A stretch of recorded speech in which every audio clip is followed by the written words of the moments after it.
9 years after my best friend and my wife took everything I had, I got a 3-word text from the man I blamed for all of it. "I need your help." I said yes. That turned out to be my mistake, because the man I thought had ruined my life was the smallest problem waiting for me. Hey everyone, welcome back to the channel. Before we dive into the rest of this insane story, let's do a quick roll call.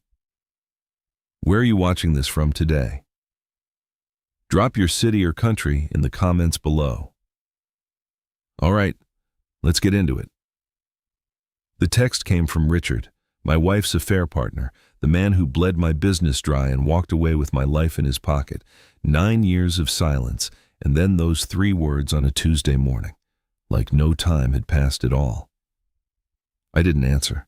I let the phone sit face down on the table and turned on the radio instead, just to hear something other than my own thoughts.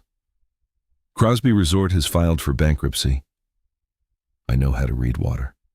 30 years teaching men twice my size how to sit still and wait for a fish that hasn't decided to show itself yet. I can call a storm an hour before the weather service knows it exists. What I never learned to read, until it nearly cost me everything, was people. The resort sat on land I had legal water access through, an old right-of-way from the 70s. If the bank sold that land to a stranger, one signature could end the access that fed my entire business. 30 years of work, and it was about to come down to whether Richard Crosby lost everything before I did. I called it a coincidence. I was wrong. 15 years before that phone rang the bankruptcy into my life, before Richard, before any of the silences Linda got good at, there was just a dinner. You need to see that dinner before you'll understand why I opened a hallway door I already knew not to open. I built the school out of a used boat and a 5-year loan. Married a woman named Linda and trusted her the way you trust the ground under your feet. You don't think about it until it isn't there. Tom Bellamy was already in my life by then. College roommate, best man at my wedding, the guy who showed up to every version of my life uninvited and stayed anyway. He came to Sunday dinners same as Richard eventually would, except Tom had been coming for 15 years by the time Richard showed up for one. I remember one dinner, maybe 6 years into the marriage, when a fishing magazine ran a small write-up on the school. Nothing big, a page and a half. Tom raised his glass and toasted me in front of everyone, loud, generous, the whole table clapping. Later that night, helping me carry chairs back into the garage, he went quiet for a second and said, "Must be nice having something people write about." I laughed it off. I didn't hear what was underneath it. I wouldn't hear it for another decade. Then Richard showed up for a lesson, threw money at my business, and started showing up at that same table like family. I thought I'd gotten lucky. Generosity like his never comes free. It just sends the bill later, when you're not looking. I noticed things and explained them away, the way you do when you'd rather be wrong than right. Linda started getting careful about her makeup before his visits. She canceled our anniversary trip for the first time in 18 years, something about a filing deadline. I told myself I wasn't the jealous type. Then, one Tuesday, I came home early. A storm was building that the weather service hadn't caught yet, and something about the air told me to turn the boat around. I noticed the mugs on the counter first, 2 of them, not one. Then, her shoes by the door, kicked off wrong, heel over toe, the way she never left them. Then I heard it, laughing, low, from the direction of the kitchen, a kind of laugh I hadn't heard out of her in years. I stood in the hallway outside that door for longer than I've ever admitted to anyone, long enough to notice the smell of coffee she must have made for him, long enough to hear my own heartbeat over their voices. I told myself there were a dozen explanations. I opened the door already knowing there weren't. Richard had his hand on the small of her back. She saw me first, over his shoulder, and everything in her face went still before either of them said a word. "Jack, I can explain," Richard said, the 4 words every liar reaches for right before he runs out of lies. I opened my mouth and nothing came out, not because I was calm, but because no word had been built yet for what I was standing in. I didn't throw anything. Didn't raise my voice, though my hand found the door frame and stayed there until my knuckles went white. I turned around and walked out to the dock and sat there until the sun went down, and I understood, somewhere in that silence, that the man I'd been an hour earlier didn't exist anymore. What came after wasn't a montage.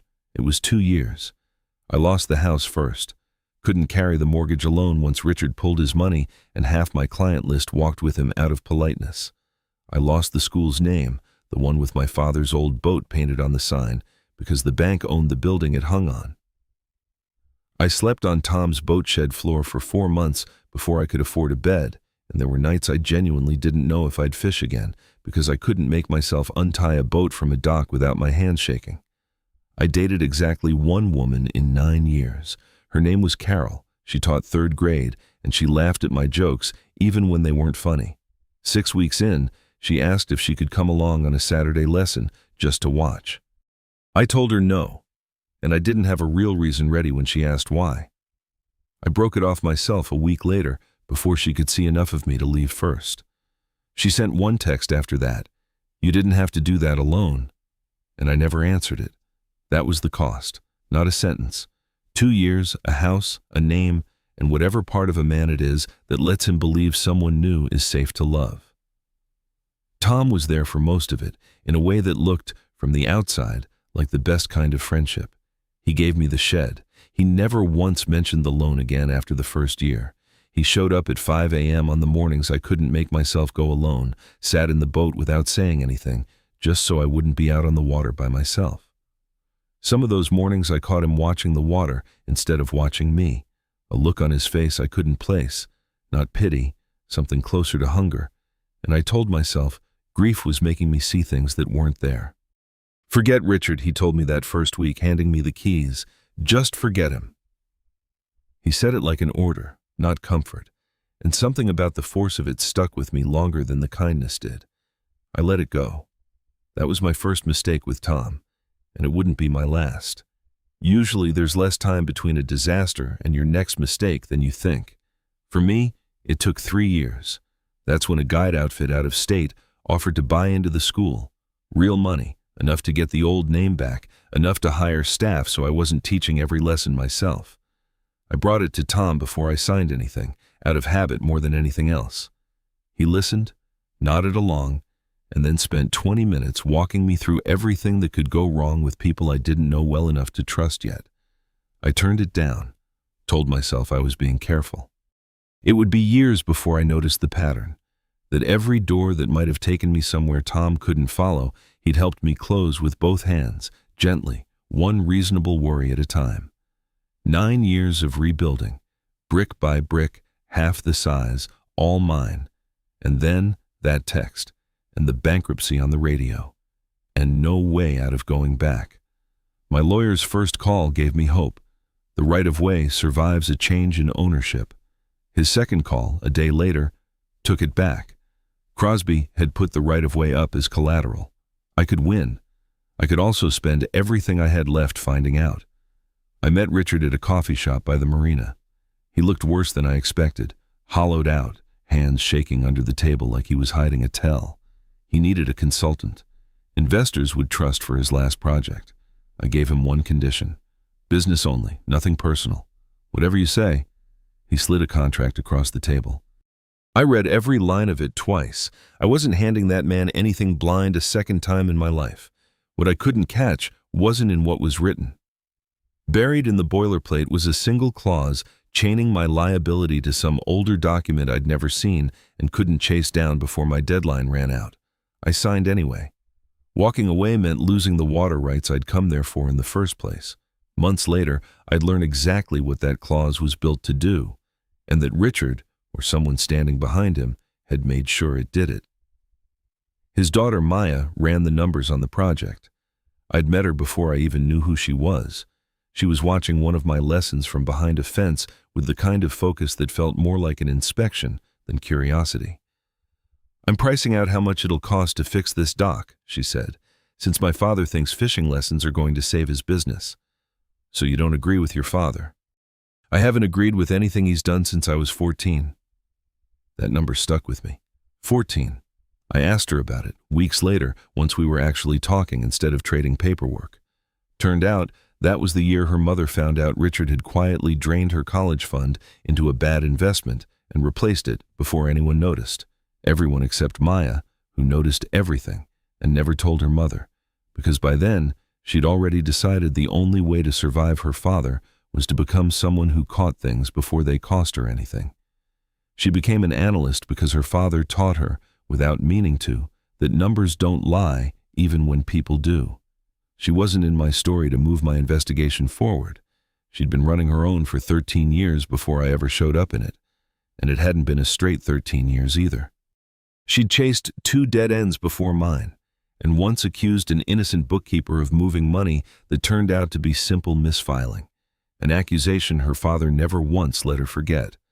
She had a habit, I noticed later, of counting things under her breath when she was thinking hard: dock posts, coffee cups, the seconds between waves hitting the pilings. I asked her about it once, half joking. "It's the only thing that's ever actually added up the way it was supposed to," she said, not joking at all, and went back to her spreadsheet like she hadn't said anything worth noticing. I noticed anyway. It was the first time I understood that everything sharp and cold about her wasn't armor she'd put on for this investigation. It was just what was left of a kid who'd learned at 14 that nobody else was going to check the math for her. Going through the resort's books, I found out Linda was still married to Richard, still about to lose everything a second time. I expected satisfaction. What I felt instead was recognition, the particular cold of watching someone repeat a mistake you've already forgiven yourself for making once. Somewhere in that same minute I realized I didn't have it in me to hate her anymore. Not really. Hating someone takes more energy than I had left to spend on her by that point, and I'd already spent most of what I had on getting back up once. She found me a few days later, away from Richard, asking me to go easy on the numbers because she had money riding on the resort surviving. I let her wonder if I would. When we finally talked, once, briefly, she told me she'd thought money would make her happy, and it hadn't. I told her I understood. Understanding wasn't the same as forgiving, and I made sure she knew the difference before I walked away. 5 minutes. The last soft moment in this story. The transfers in the resort's accounts didn't add up. The first thread led to an account under Linda's maiden name, closed 3 years earlier. A dead end built to look like an answer. The second led to the resort's accountant, who went pale with confusion, not guilt, when I showed him the numbers. He'd been taking instructions from Richard's own email account for months without once asking where the money actually went. That night, I couldn't shake the thought that a scared man panics and shreds things before anyone official comes asking, so I drove back to the resort past midnight and talked my way past a night guard who used to fish with me on Sundays, just to get the ledgers photographed before morning changed anyone's mind about what they remembered. Tom called me that same week, like he always did when things got heavy, offering to buy me a beer and talk it through. He suggested, almost offhand, that I was wasting time on the accountant. The guy was harmless, he said. I should look higher up. I thanked him for the advice. I didn't think anything of it. Not yet. He showed up at the shed again a few days after that, unannounced, the way he'd shown up 100 times over 9 years, and stood over my shoulder while I laid the transfer records out on the table. "You're getting obsessed with this," he said. "It's Richard's mess. Let the lawyers pick it apart. You've got a school to run." "I want to know who did this to him." "Does it matter? He did it to you first. Some people just get what's coming to them eventually." He said it lightly, almost like a joke, and I laughed along with him, the way you laugh at a friend's joke without really hearing the words. I wouldn't hear them for real until much later. I brought what I had to Maya. She pulled a folder 3 inches thick out of her bag and told me to sit down. She hadn't come here to save her father. She'd spent years building a case against him for the SEC, ever since she was old enough to understand what he'd done to her mother's savings. While I thought I was working with a scared heiress, I was standing next to someone who'd been more thorough about this than I'd ever been about anything in my life. One night in the shed, we found the real chain, transfers dressed up as maintenance costs, running to an account that had never surfaced before. Maya ran the totals twice before she said a word. "This one doesn't belong to any resort expense category." She admitted, once she'd said it out loud, that she'd almost dismissed the entry the first time through. It looked enough like a vendor overpayment that she'd nearly waved it off as noise, the same kind of noise that had burned her on the bookkeeper. 3 years of chasing her own father had taught her not to trust anything that looked ordinary. The money hadn't been pulled in a panic before the bankruptcy. It had been bled out slowly, for at least 2 years. The account belonged to Tom. I didn't drive over that night. I sat with it for 2 full days, and in those 2 days, I did something I'd never once done with Richard. I got smart about it instead of angry. I called Tom and told him I was stuck. No leads, still chasing Linda's old account in circles. I wanted to see what a man does when he thinks he's still safe. He relaxed on the phone, told me to let it go for a while, come fishing instead, get my head clear. A man with nothing to hide doesn't know which doors to steer you away from. I recorded the next conversation, sitting across from him in the shed he'd given me 9 years earlier. "This is your account, Tom. You've got it wrong. It's your name, your bank, your number. That's not my money. Somebody else runs that account. You know how business works. Then whose is it? Does it matter? You got your school back. You got your life back. I made sure of that. That's not an answer. It's the only one you're getting." He crossed his arms, and for a second, the old Tom was back. The one who'd handed me keys and lent me money without a signature, the one I'd have believed over almost anyone else alive. You want to burn down the one relationship that survived the last 9 years over a line item? Fine. Walk out that door. See how it looks to everyone in town. You, accusing the man who kept you off the bottom of that lake. I've got the transfer records, Tom. You've got numbers. Numbers need context. I can give you 20 reasons that account exists that have nothing to do with Richard's resort. Then give me one. He stood up, paced the length of the shed once, sat back down. For a second, I thought he was going to talk his way out of it entirely. He was good at that, better than I'd ever given him credit for, spinning half-truths about consulting arrangements and shell accounts until I almost lost the thread myself. He built a story about a private loan to a mutual friend, dates that almost lined up, numbers that almost matched, and for close to a minute I felt the ground under the whole investigation start to slide. Then I asked him to name the friend. He couldn't. Not fast enough, not without a pause that gave the lie away before he finished the sentence. "You're trying to make this about jealousy," he said. "It was never that simple. Then make it simple for me." He didn't, not right away. I had to push. I brought up the toast at that dinner, the magazine write-up, the comment about chairs in the garage that I'd carried around for 10 years without understanding it. I watched something in his face give out when I said it back to him. "You think I wanted to hurt you?" I didn't say anything. "I wanted to matter as much as you did." He stopped, long enough that I thought, that's it, nothing else is coming. "Richard got to you first because I let him. Because some part of me wanted to see you knocked down to where I was." I still didn't say anything. And when it actually happened, I couldn't live with what I'd let happen, so I fixed it. He stopped again, and this time the silence went on long enough that I almost filled it myself. "I gave you the shed." A pause. "The money." Another one. 9 years of showing up at 5 in the morning so you wouldn't drown yourself in that lake. He looked at his own hands when he said the next part. "I told myself that made us even. It doesn't. I know that now. I did it for you," he said, and his voice cracked on the last word, "because it was easier than admitting I did it for me." That was the first true thing he'd said in the whole conversation. It didn't make it forgivable. It made it, finally, make sense. 30 years of standing next to something he wanted and never had, turned into 30 years of quietly making sure I needed him to have it. I found the rest of it the way you find most truths, sideways, in other people's words. An old college friend over the phone remembered Tom applying for the same fishing guide license I got at 26, and not getting it, and never mentioning it again. Linda, in that one honest conversation, mentioned that Tom had asked her once, years before the affair even started, whether she thought I knew how good I had it. Small things, none of them proof on their own. Together, they were the bridge I'd been missing. Envy that had nowhere to go for 3 decades, until it found a shape it could live inside and call loyalty. There was one meeting left on the resort's calendar before the bankruptcy proceedings closed its business affairs for good. The last gathering of investors and board members, held in the same conference room where Richard had once stood up and introduced Tom as the man who kept my old partner from going under. I asked to be added to the agenda. Nobody objected. By then, everyone in that room had a stake in knowing exactly what had happened to their money. I didn't raise my voice. I didn't point at anyone. I set my phone down in the middle of the table, in front of all of them, and pressed play. The room went quiet in a way I'd never heard a room go quiet before. No chairs shifting, no one reaching for their water glass.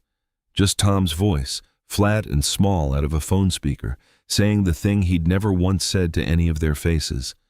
I wanted to matter as much as you did. 30 seconds later, cracking on the last line he ever said to me in that shed, I did it for you, because it was easier than admitting I did it for me. I let it run the full 30 seconds and didn't say a word over it.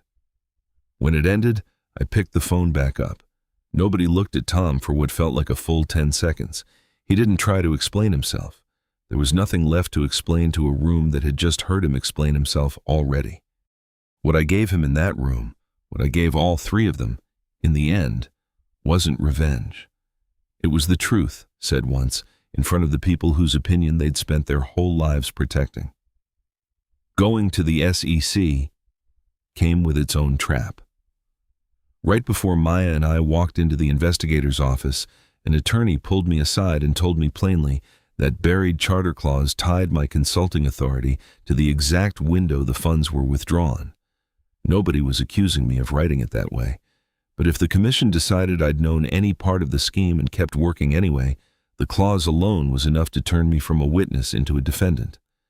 Richard had built himself an insurance policy out of my own signature months before I ever knew there was a policy to build. I walked in and told them everything and handed over the recording. The room they put us in was smaller than I expected for something that was about to decide the rest of my life. A folding table, government beige walls, a window that looked out on a parking lot instead of anything worth looking at. Maya sat next to me through most of it, her hands folded on top of that same 3-inch folder, and I noticed she'd stopped counting things under her breath the way she usually did. She just sat still, which for her was its own kind of tell. They questioned Tom in a separate room down the hall, and Maya and I waited outside it for 40 minutes that felt longer than the 9 years that came before them. I kept running the shed conversation back in my head, wondering if a recording and a folder of bank transfers were actually enough, or if 30 years of a man being liked by everyone in this town would find some way to outweigh both. When they finally let us back in, the investigator told us what had happened without much ceremony. Tom had tried to buy his way out first, offering restitution in exchange for the whole thing going away quietly. When that failed, he tried 3 separate times to twist the timeline back onto me, claiming I'd known about the transfers for months, that I'd used him as a scapegoat once I realized my own name was on the liability clause. The investigator let him talk himself most of the way through it before asking one simple question. If I'd known about the scheme for months, why did the recording and evidence have Tom explaining the account to me for the first time, in real time, with no prior knowledge in my voice anywhere on the tape? Tom didn't have an answer. He sat with his mouth open for a second, the investigator said, like a man who'd built an entire argument on the assumption nobody would ever check the timestamp. Maya let out a breath next to me when we heard that part, the first sound she'd made in almost an hour, and for a second she looked less like an analyst and more like someone who'd just watched 13 years of building a case against her own father finally add up to something. Linda testified against him too, not for me. She was clear about that, just done being used by men who thought loyalty was something they were owed instead of something they earned. By then, there wasn't much of her old life left to protect. The house Richard had bought her went into the bankruptcy estate with everything else. Last I heard, she was renting 2 towns over and working a front desk, the kind of ordinary job she used to joke she'd never have to take. Nobody offered her a second act. She didn't ask for one. The investigation confirmed everything. I was cleared. Tom wasn't. Richard didn't get a redemption arc. He got a smaller, uglier version of the same ending he'd already had once. I saw him a final time on the water, the same stretch where all of this started. He told me he'd lost everything twice. You lost it twice because you built it on the same lie twice, I told him. He didn't have anything to say back to that. I heard later that he sold the boat that used to sit behind the resort's main dock, the one he used to take Maya out on as a kid, before any of this. Somebody said he cried doing it. I didn't ask if it was true. I didn't need it to be, one way or another, to know what it meant. Tom didn't fight the sentence they gave him. He asked me, through his lawyer, if I'd testify to his character. I said no. Last I heard, nobody from our old circle of friends had spoken to him since the hearing. I drove past the boat shed once, months later, out of habit more than anything. The padlock was new, the sign with his company's name gone from the door. A man spends 30 years building a reputation on being the friend everyone can count on, and it turns out that reputation only survives as long as nobody hears the recording. A few months later, I had a new group of students. Maya was one of them. She'd walked away from finance for good, said she was tired of being the only one in the room who noticed things. She cast wrong, the way beginners always do, line tangled around itself. The old me would have walked over and fixed it without thinking. This time, I waited a second before I did. "You still remember what you told me the first day?" she asked. "A fish won't bite the same lure twice." "I remember." "So a person can't either?" "He can," I said. "He just picks the lure himself the second time." She cast again. Got it right on the third try. Out past her, the water sat flat and gray and unbothered, the same water that had been there before any of this started and would still be there after everyone in this story was gone. Tom once told me a real man doesn't need forgiveness, he needs results. I never forgave him. I never forgave Richard, and I stopped bothering to hate Linda because hate takes more energy than she was worth by the end of it. Richard lost his empire because he got greedy. Tom lost his because he spent 30 years jealous of a man who never once asked him to compete. I lost 9 years finding that out. But I got something neither of them will ever get back. I got to watch both of them lose everything a second time while I was still standing on the one thing in my life that never once lied to me. I still teach lessons every morning. I still can't tell you with any real certainty whether I've gotten better at reading people or whether I've just gotten better at waiting one extra second before I decide. Some mornings those feel like the same thing. Some mornings they don't. The water still doesn't lie. Everything else you check twice. The water still doesn't lie. Everything else you check twice. Now, I have a question for all of you. What would you have done in my shoes? If you got that text from the person who ruined your life 9 years later, would you have helped or left them on red? Let me know your thoughts down in the comments. And if you enjoyed this story, make sure to like and follow/subscribe for more.